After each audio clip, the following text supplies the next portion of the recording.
ഇല്ലമ്മ, കാസർഗോഡ് കണ്ണൂര് ഭാഗത്ത് കുറച്ചുകൂടെ കവർ ചെയ്യാണ്. ആ അല്ല, ഭാഗ്യം ഉണ്ടെങ്കിൽ റിട്ടയർഡ് ആവുന്നതിന് മുമ്പ് അതൊക്കെ നടക്കും. അത് ശരി. നിനക്ക് അതും ഒരു ക്രെഡിറ്റ് ആണോ? നിന്റെ കയ്യിലിരിപ്പ് കൊണ്ടല്ലേ നിനക്ക് ഇങ്ങനെ ട്രാൻസ്ഫർ കിട്ടുന്നത്.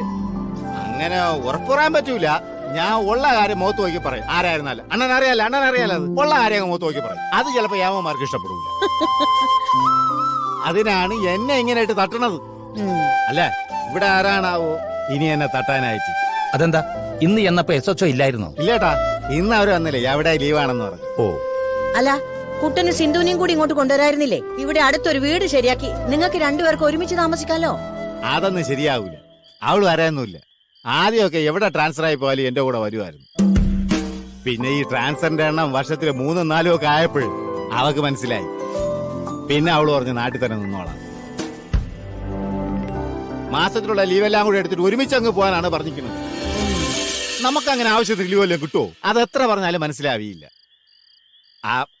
സത്യം പറഞ്ഞ എപ്പോഴും ഫോൺ വിളിച്ച് വഴക്കാം.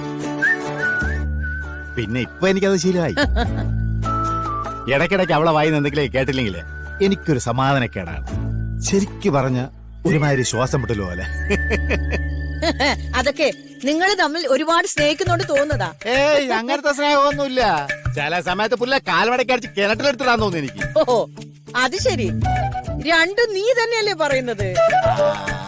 അതമ്മ, ഞാനേ ചില കാര്യങ്ങൾ അറിയാതെ ഉള്ളിന്നങ്ങ് വരുമല്ലോ. ഓഹോ, ഈ കല്യാണം എന്ന് പറയുന്നത് വല്ലാത്തൊരു പരിപാടിയാണ്. മധുരിച്ചിട്ട് തുപ്പാനും വയ്യ, കച്ചിട്ട് ഇറക്കാനും വയ്യാത്തൊരവസ്ഥയാണ്. എല്ലാവർക്കും അങ്ങനെയാ.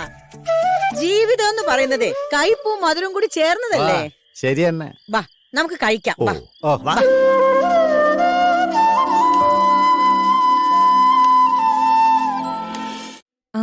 ഞങ്ങള് ഒരു ഫംഗ്ഷനിലായിരുന്നു. It's okay. ഞാൻ വിളിച്ചതേ പുതിയൊരു അഡ്മിഷന്റെ കാര്യം പറയാനാ. ഇന്ദ്ര ടിവിയുടെ ഓണർ പൂർണിമയുടെ മകളെ ഇവിടെ ചേർത്തിട്ടുണ്ട്. അവര് വന്നപ്പോ ദുർഗയെ തിരക്കിയിരുന്നു. എന്നെയോ?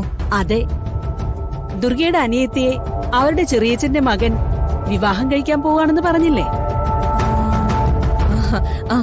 അതെ. ദുർഗ ഇവിടെ ഉള്ളതുകൊണ്ടാ കുട്ടിയെ ഇവിടെ ചേർക്കുന്നതെന്നാ അവര് പറഞ്ഞേ. ധ്വനി എന്ന ആ മോളുടെ പേര്. ആള് ക്ലാസ്സിലുണ്ട്. ശരി മാഡം, ഞാൻ നോക്കിക്കോളാം. It's okay. ഞാൻ വിവരം പറഞ്ഞതേ ഉള്ളൂ. ഓക്കെ, ശരി.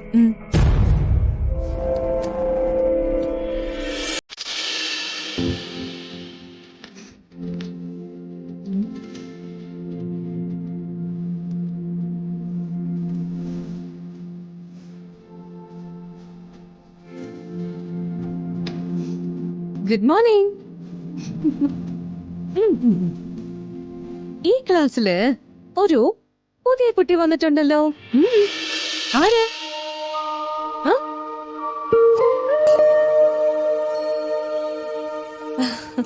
ഹായ്.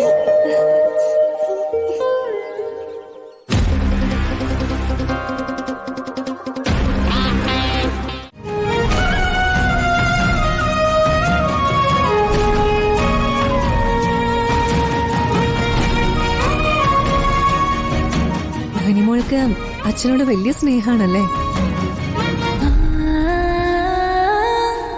മോൾക്കെന്നെ വല്ലാതെ മിസ് ചെയ്യുന്നുണ്ട്.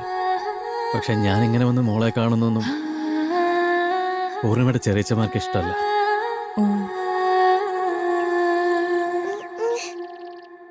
പ്രൈവസിയിൽ ഇടപെടുന്നത് ശരിയല്ലെന്നറിയാം.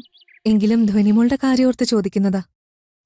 ധ്വനിമോളുടെ അമ്മയായിട്ട് പറഞ്ഞു തീർക്കാവുന്ന പ്രശ്നങ്ങളെ ഉള്ളൂ എങ്കിൽ ഈ അകൽച്ച അവസാനിപ്പിച്ചൂടെ? അതത്ര എളുപ്പമുള്ള കാര്യമല്ല. റിലേഷൻഷിപ്പ് തുടങ്ങുമ്പോൾ ഏറ്റവും ചേർച്ചയുണ്ടെന്ന് നമ്മൾ കരുതുന്ന പലതും പിന്നീട് ആ ബന്ധം വഷളാവുന്നതിന് കാരണമാവും. ആദ്യകാലങ്ങളിൽ നമ്മൾ ഇഷ്ടപ്പെട്ട അതേ കാരണങ്ങൾ തന്നെ പരസ്പരം വെറുക്കാനും കാരണം. ഇതൊന്നും ആരുടെയും തെറ്റല്ല. കാലം അങ്ങനെയാണ്.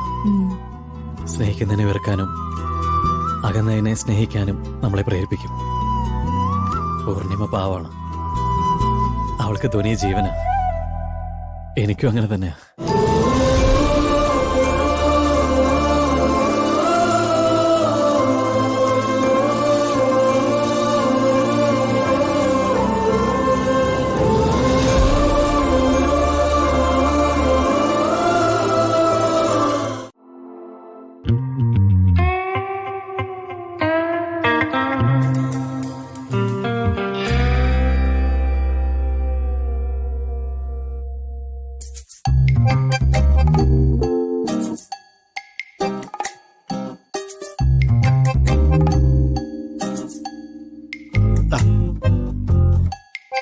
ദാ.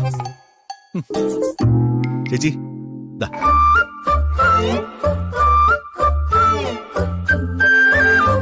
ഇതെന്താ ഇങ്ങനെ? ആർക്കറിയാം. അയ്യാ ദാ. പെങ്ങളെ ദാ. ഇതെന്താ ഇങ്ങനെ? ചോക്ലേറ്റ് മാത്രമല്ലോ, അതും ഇങ്ങനെ? ഏയ് പഴയതുപോലെ അല്ല. വില കൂടിയതൊന്നും കൊണ്ടുവരാൻ പറ്റില്ല. എല്ലാത്തിനും customs duty, tax, GST, fine. ഓ, ഡ്യൂട്ടി എന്നൊക്കെ പറഞ്ഞ് കയ്യിലുള്ളതെല്ലാം വാങ്ങിച്ചെടുക്കും. എന്റെ ബ്രദേഴ്സും പുറത്തുണ്ട്, അവര് വരുമ്പോഴും ഈ പ്രശ്നമില്ലേ? അതെ, എല്ലാരും വരുമ്പോ പ്രശ്നങ്ങളൊക്കെ ഒരുപോലെ തന്നെയാ. പിന്നെ എനിക്ക് ഇവർക്കൊന്നും 10 പൈസ കൊടുക്കുന്നത് ഇഷ്ടമേ അല്ല. അങ്ങനെ കൊടുത്ത അന്ന് രാത്രി എനിക്ക് സമാധാനമായിട്ട് ഉറങ്ങാനേ പറ്റില്ല.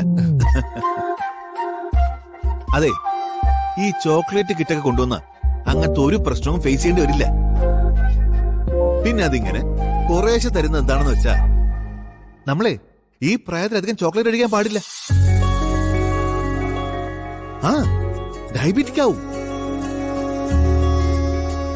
എല്ലാത്തിനും ഒരു പ്രിക്കോഷനൊക്കെ വേണ്ടേ? എന്തൊക്കെ ചിന്തിച്ചിട്ടാണ് ചന്ദ്രേട്ട ഓരോ സാധനം വാങ്ങിച്ചോണ്ട് വരുന്നത്. സമ്മതിച്ചു കൊടുക്കണം.